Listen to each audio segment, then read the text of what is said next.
We acknowledge the traditional owners of country throughout Australia and recognise their continuing connection to land, waters and culture. We pay our respects to their elders past, present and emerging. Welcome to This Song Is Yours, the podcast where we speak to songwriters and musicians about the art of songwriting and dive into the stories behind their music. I'm your host, Simon Fink, and as always, thank you for joining us. Our guest today, during NAIDOC Week 2025, is one of the most exciting acts in Australian hip-hop right now. It's First Nations hip-hop trio, 3%. The supergroup, made up of MCs Nooky and Dallas Woods and singer-songwriter Angus Field, came together in 2023 to release one of the most powerful and politically charged debut albums in Australian hip-hop history with their record Kill the Dead.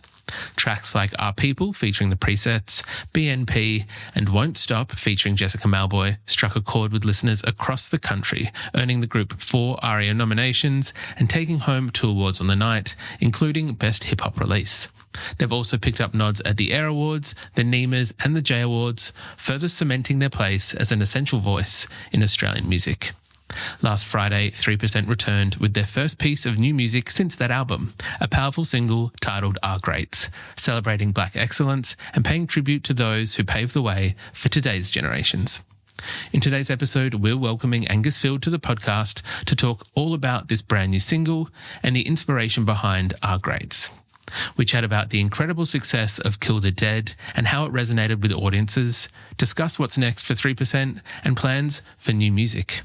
We also dive into what it was like playing a sold-out show at the iconic Sydney Opera House and when we'll possibly see 3% playing some more shows across the country. Now, we want to say a massive thank you to Emily and Farah for their help with today's episode and remind everyone that Our Greats, the brand new single from 3%, is out right now. You'll find links in the show notes on where you can stream the track, check out the band's tour dates and visit their merch store. While you're in the show notes, please make sure you follow us across our socials and subscribe to this very podcast. It really helps us out and it means that you'll stay up to date with all of our future episodes and incredible guests. Now let's get into it. Here is our conversation with Angus Field from 3%. Was used to having no fixed address. Now there's coloured stones on my neck. Paid off the pain that I felt cause I told my younger self.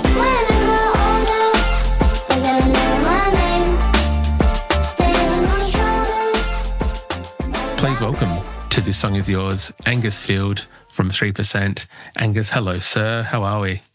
Good, thank you, mate. Thank you for having me on.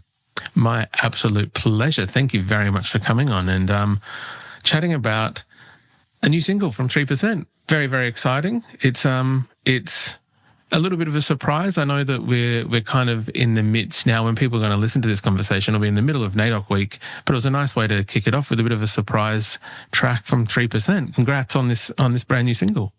Yeah, thank you, mate. It was I guess a bit of a shorter lead in and a bit of a surprise, as you said, but yeah, we thought it was just fitting, to drop the track, Our Greats, just in time for NAIDOC Week, purely because the story, the story behind it and the lyrics that we wrote about, and also the theme of the song, we got the kids on and it's all about the kids, we joke around and say it's the kids featuring 3%. So, which it kind of is, and for us, that's the whole idea of it, we're sort of doing this now so that the next generation come through and then pick it up and take it even further. So, yeah, we tried to put as much of that meaning and that idea into the song Our Greats and just shine a light on all the people that have sort of paved the way before us. And then we feel like we can always look up to and we always have, so yeah. I absolutely love that. I think it is, we've been lucky enough to have a listen to it. It is a gorgeous track and I think you guys have done very well in terms of wanting to encapsulate that message and wanting to pay homage to those people that have come before and have been obviously inspired a number of our First Nations athletes, creatives, everything under the sun to, as you said, be one of the greats. It's a fantastic track. I'm curious if you're able to talk me through the creation of it. yourself and also Nooky and Dallas Woods, who make up 3%. Where did the song kind of begin from? And I understand the messaging behind, but are you able to take us to the inception, if you will, of where it started from? Yeah, so we teamed up with the amazing producer and really good friend. We've worked with him quite a bit now, Andy Burford. He goes by I call it his stage name of One Above. But yeah, we've been working with him. It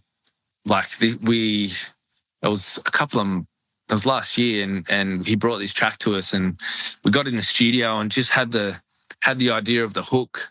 And it was just so bright and bubbly and catchy, you know. And I can't remember who got on the topic of our greats, but we just started writing down the idea of following in the footsteps of idols of ours, and it just got on that path of jotting down all certain famous athletes and creative people and all sorts of different idols that we all idolise coming up. And we just jotted them down and started making little lines for them. And the boys, they wrote their verses purely in the fact of sort of harbouring that idea of how they grew up, looking up to these people, also what they want to leave for the next kids coming through. And then once that song got written, we thought it was such an amazing idea to get kids to sing the chorus, you know, and we were pretty lucky to have a lot of the kids from down Nowra, and really importantly for us and Nooky was Nooky's daughters to jump on the hook as well. And then one thing after another, we got to film the film clip. The film clip turned into this really crazy, awesome, inspiring film clip, and we were lucky enough to get Kathy Freeman to jump in as well. So, man, it's especially for me, it's such a special song, you know, because as I said, it's for writing history in a way, you know, where we're just outlining how history was made through our people and the people who led the way before us. We're just trying to follow their lead, and it's funny. I've been doing a little bit of content for videos that we're putting up about the people who are our greats, you know, and we're just going through people who have paved the way before us, like Kathy Freeman, Greg Inglis, and who else? Jonathan Thurston and Nicky Winmar, and just to see the timeline of people who have come before us, like it's going decades before us, and then now I'm talking about people like Latrell Mitchell, who are today's heroes, you know, for younger kids coming through, and it just shows the line of people who are just stepping up and then just making our people proud and then inspiring the next generation, and that's all it is for us, you know. I absolutely love that. I'm curious for yourselves, obviously. Young kids do get to take in these days, especially in 2025, like a lot of media, and they've got a lot of things accessible to them. Do any of the 3% guys land on that list of the current day greats? I'm curious, and I know it's unfair to kind of put you on the spot like that, asking you yourself, but I imagine that there's elements of the music that you guys make that is kind of inspiring to those kids from We Are Warriors as well. Yeah, well, we really hope so, because that's what we're doing it for, you know, and we've always tried to have that message in our music, you know, like we write the previous album we put out, Kill the Dead, was very orientated in mental health issues and inspiring to be someone that you want to be, and our people, like the track Our People was purely devoted to our people, you know, and I've definitely seen a lot of the kids come up to Nooky and Dallas at shows and stuff and want to get photos and want to get signatures and stuff like that. And so I'm hoping that our music is inspiring them to do cool stuff, you know. And to me, the most humbling thing is seeing young kids want to be like us or write songs like us or come to our shows and wear our shirts, you know, because at the end of the day, they're going to be the next ones who come through when we're done, and then they're going to be inspiring the next generation to do that. So we've had a few shows where a couple of young fellas have jumped up on stage and young girls and they've sung the lyrics and to us to me that's like feels like job done. You know, we've got the kids to think about what they really want to do, and if we're rubbing off that effect on them, then that might encourage them to do that themselves. You know, because at the end of the day, like we're put on this earth to withhold information, take information, and pass it on. And if we can do that through our music, I feel like we're doing a pretty good job.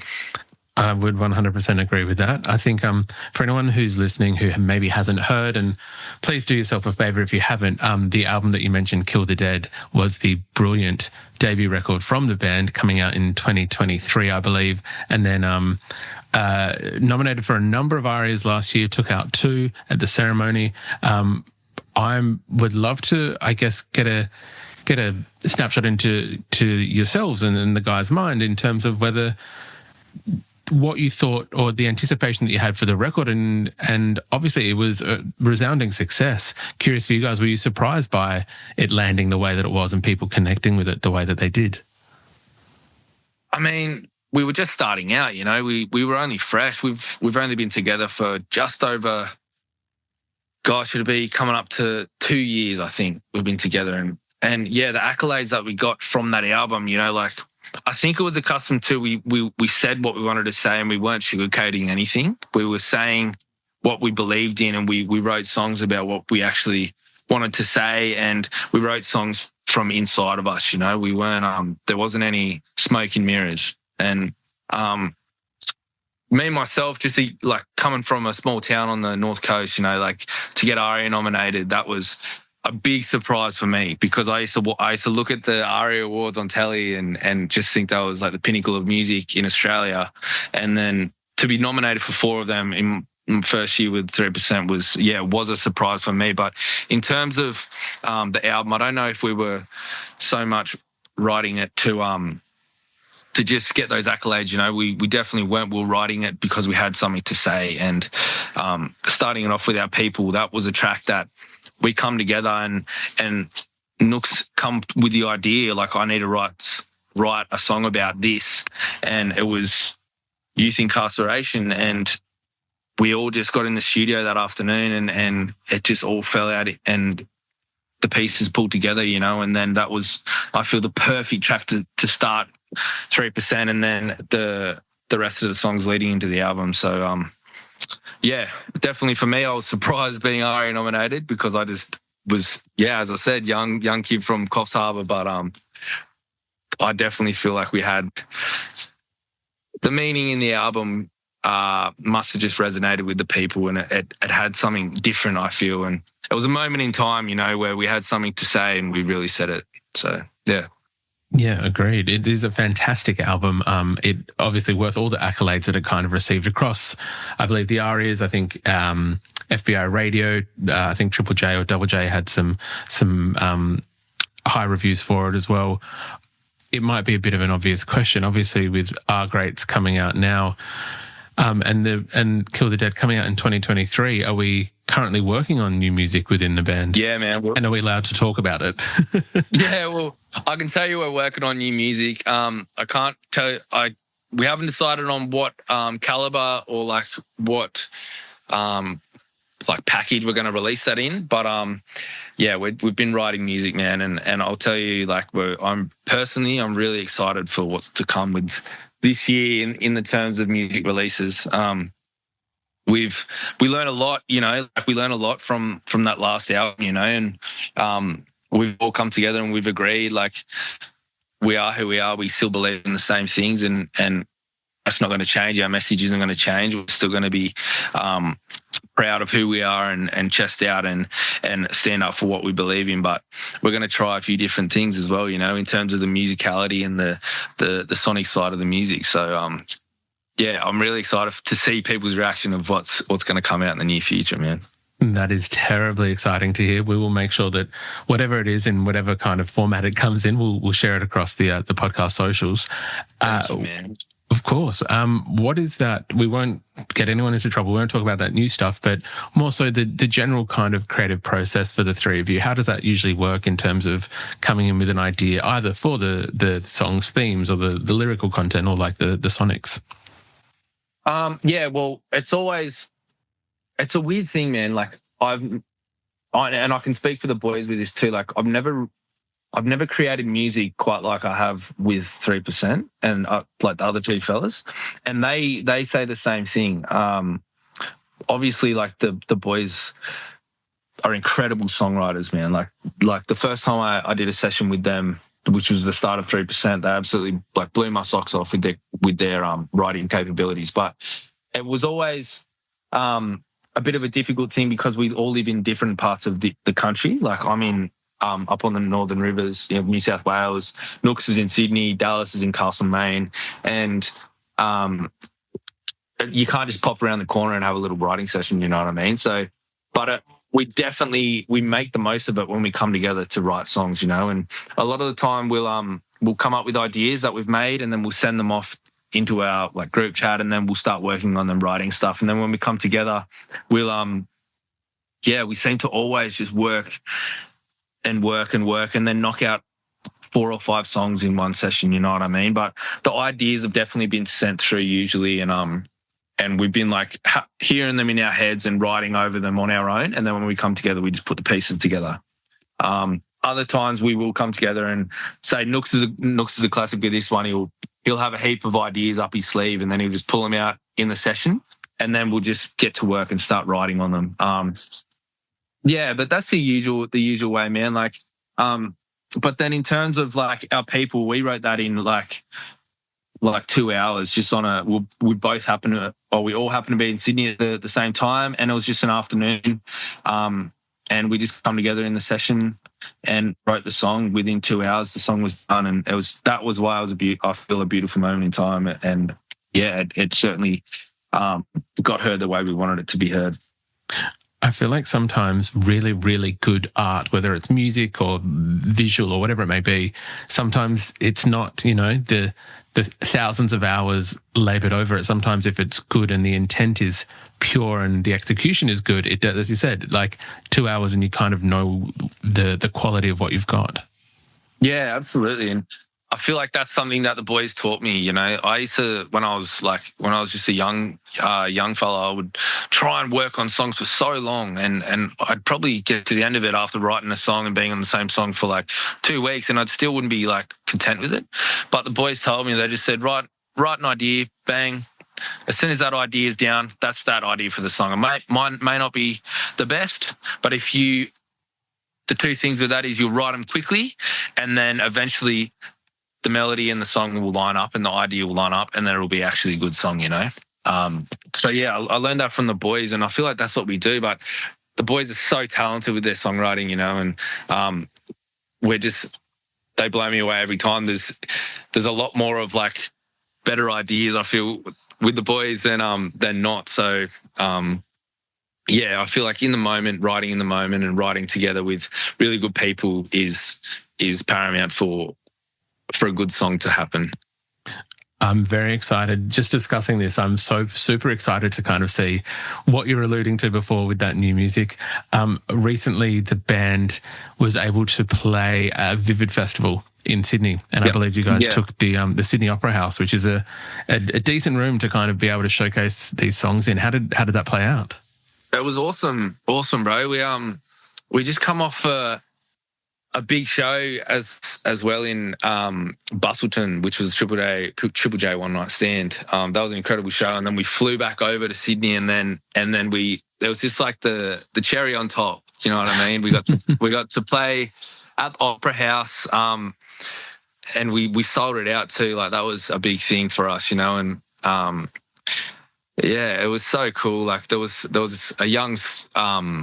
some kids from a school out West Sydney that Nooks works at, and they all come over and they all come to watch us. And like, to me, that's the stuff, that I really value with people who come to listen to our music. Like, because as I said, that's the next generation coming through. Like they're the people who, if they're loving it and they're getting inspired, then that's our job working, that's our process working. And we just want more kids to get involved with music, Indigenous and non-Indigenous kids, get involved in music, and because there's so much talent, coming through, and, we can't do it forever.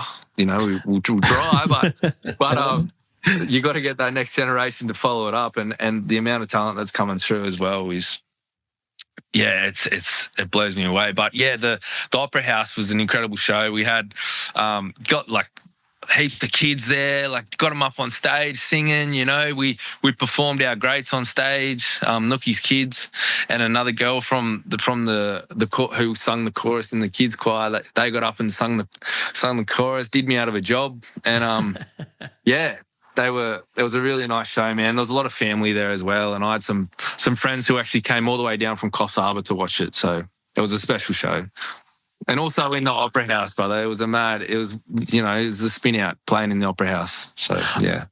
I can just imagine tracks like Our People or some of the other tracks from Kill the Dead just going off within those kind of spaces, and the acoustics in there. So I imagine, it must have been an absolutely incredible show.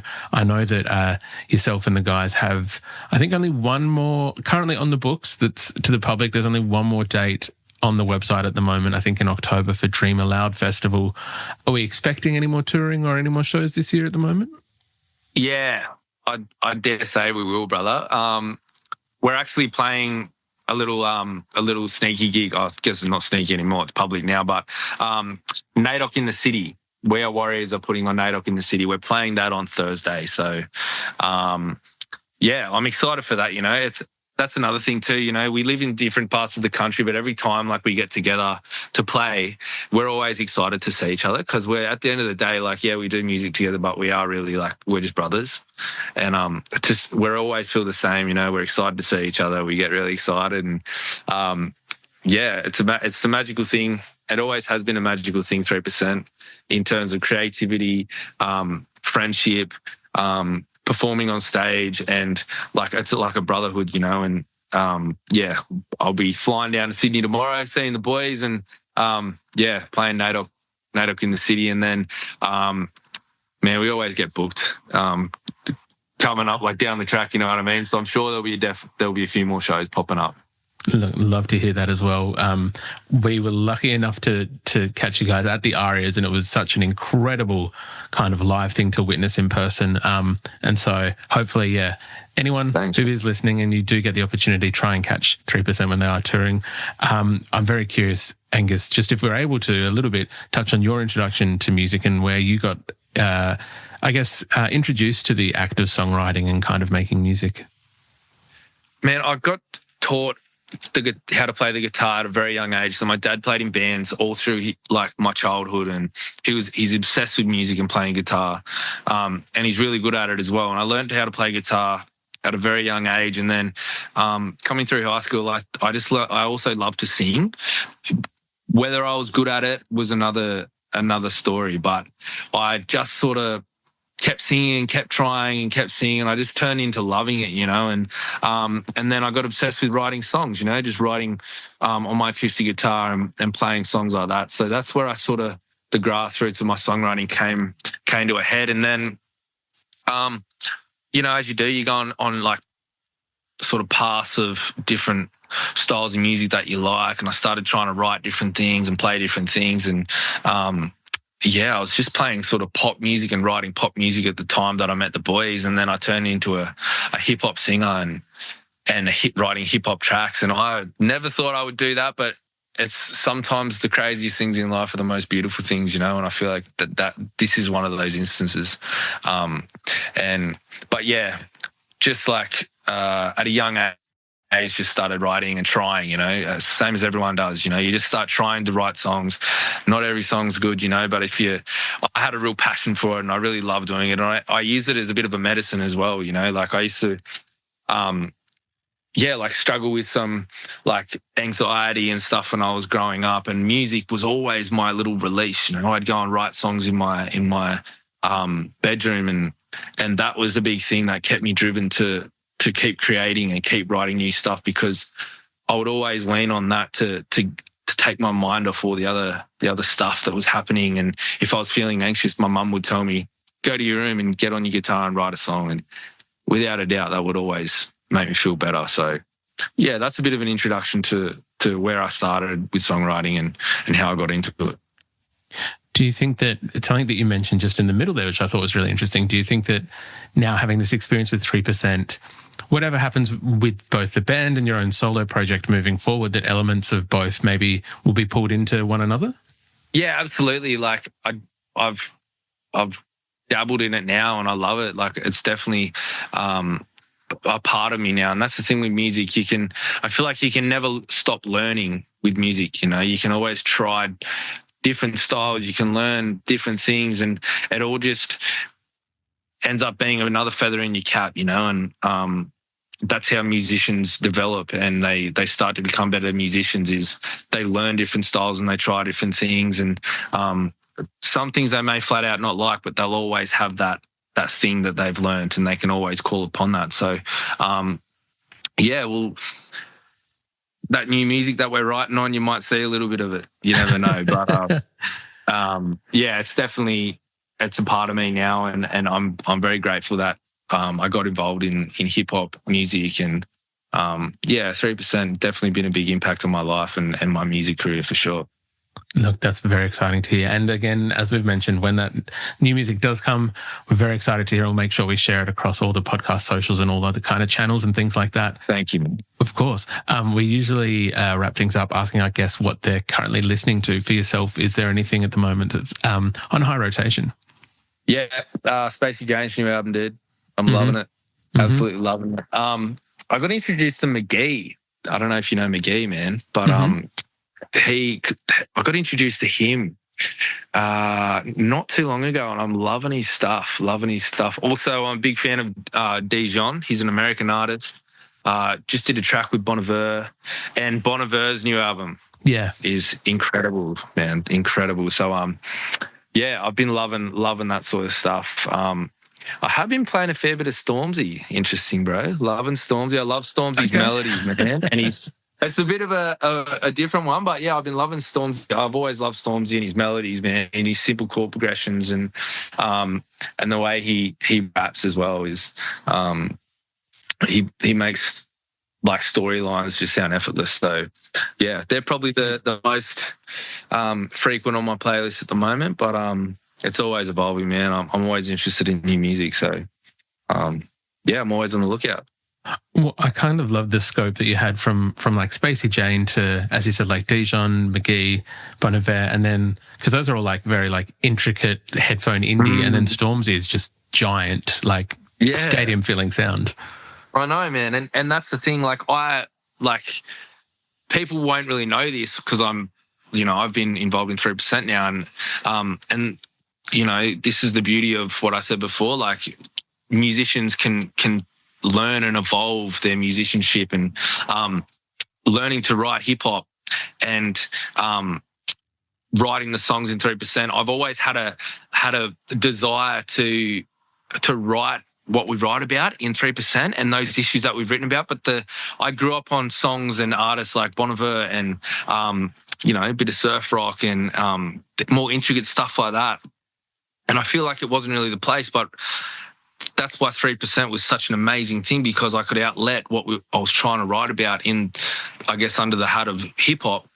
But I definitely grew up coming from listening to like Bon Iver, like Clairo, Hazy Eyes, bit of neo soul. Who else? Like just those waves that you go through as a musician to learn your craft. And now I'm a mad fan of Stormzy, dude.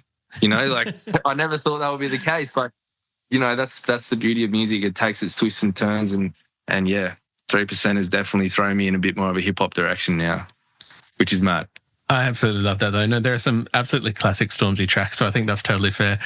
Gus, thank you very much for coming to have a chat with us today on the podcast. I very much appreciate it. Congrats on the brand new 3% single, Great. It's out now. We'll make sure there are links in the show notes for people to stream the single, follow you guys on socials, all that kind of stuff. But thank you again for coming to have a chat. Thank you, man. I appreciate it.